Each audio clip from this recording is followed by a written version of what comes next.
एक समय शहर से कुछ ही दूरी पर एक मंदिर का निर्माण किया जा रहा था। मंदिर में लकड़ी का काम बहुत था, इसलिए लकड़ी चीरने वाले बहुत से मजदूर काम पर लगे हुए थे। यहाँ वहाँ लकड़ी के लट्टे पड़े हुए थे और लट्टे शहतीर चीरने का काम चल रहा था। सारे मजदूरों को दोपहर का भोजन करने के लिए शहर जाना पड़ता था, इसलिए दोपहर के समय 1 घंटे तक वहाँ कोई नहीं होता था। एक दिन खाने का समय हुआ तो सारे मजदूर काम छोड़ कर चल दिए। एक लट्टा आधा चिरा रह गया था। आधे चिरे लट्टे में मजदूर लकड़ी का किला फंसा कर चले गए। ऐसा करने से दोबारा आरी घुसाने में आसानी रहती है।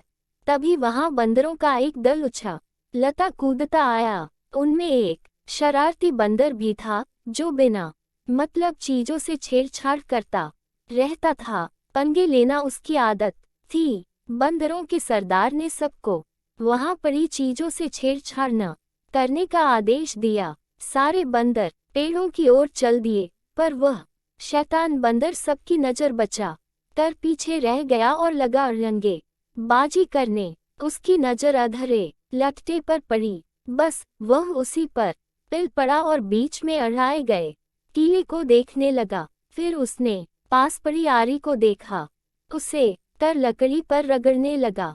उससे किर्रर किर्रर की आवाज निकलने लगी तो उसने गुस्से से आरी पटक दी। उन बंदरों की भाषा में किर्रर किर्रर का अर्थ निखट्टू था। वह दोबारा लट्टे के बीच फंसे कीले को देखने लगा। उसके दिमाग में कौतूहल होने लगा कि इस कीले को लट्टे के बीच में से निकाल दिया जाए तो क्या होगा।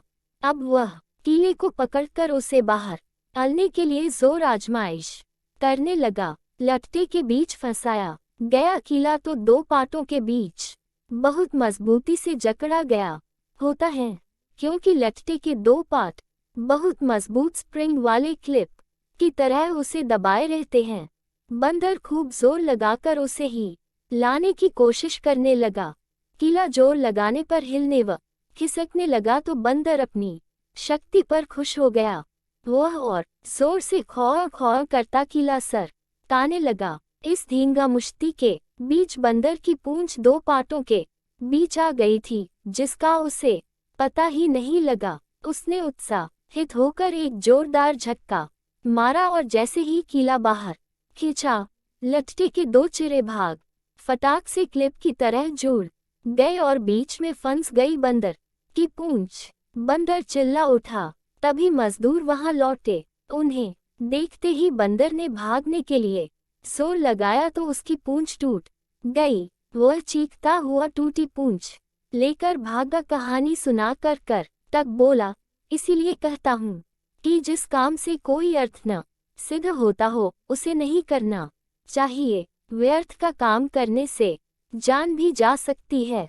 अरे अब भी पिंगलक जो शिकार करके लाता है उससे हमें भरपेट भोजन तो मिल ही जाता है, तब बेकार ही झंझट में पड़ने से क्या फायदा। दमनक बोला, तो तुम क्या केवल भोजन के लिए ही जीते हो? ये तो ठीक नहीं। अपना पेट कौन नहीं भर लेता?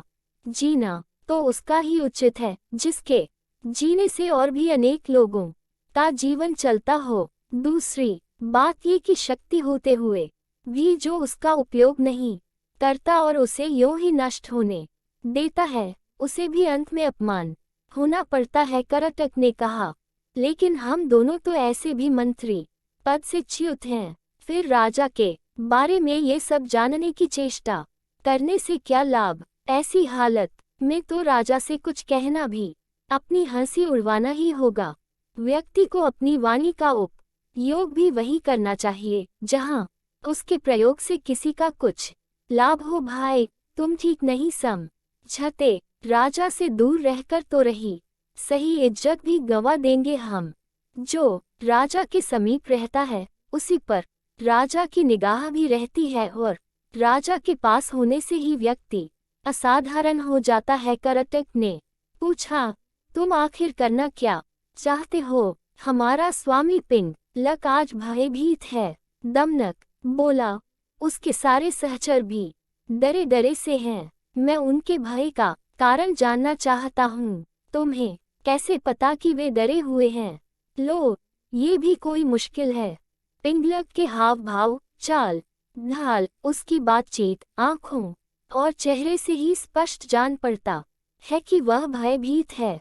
मैं उसके पास जाकर उसके भय के कारण का पता करूंगा, फिर अपनी का प्रयोग करके उसका भय दूर कर दूंगा। इस तरह उसे वश में करके मैं फिर से अपना मंत्री पद प्राप्त करूंगा। करटक ने फिर भी शंका जताई, तुम इस विषय में तो कुछ जानते नहीं कि राजा की सेवा किस प्रकार करनी चाहिए।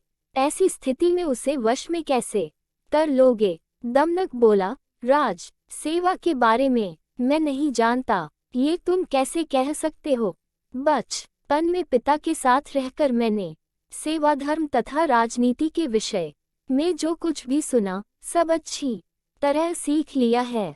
इस पृथ्वी में अपार स्वर्ण है, उसे तो बस शूर, वीर, विद्वान तथा राजा के चतुर सेवक ही प्राप्त कर सकते हैं।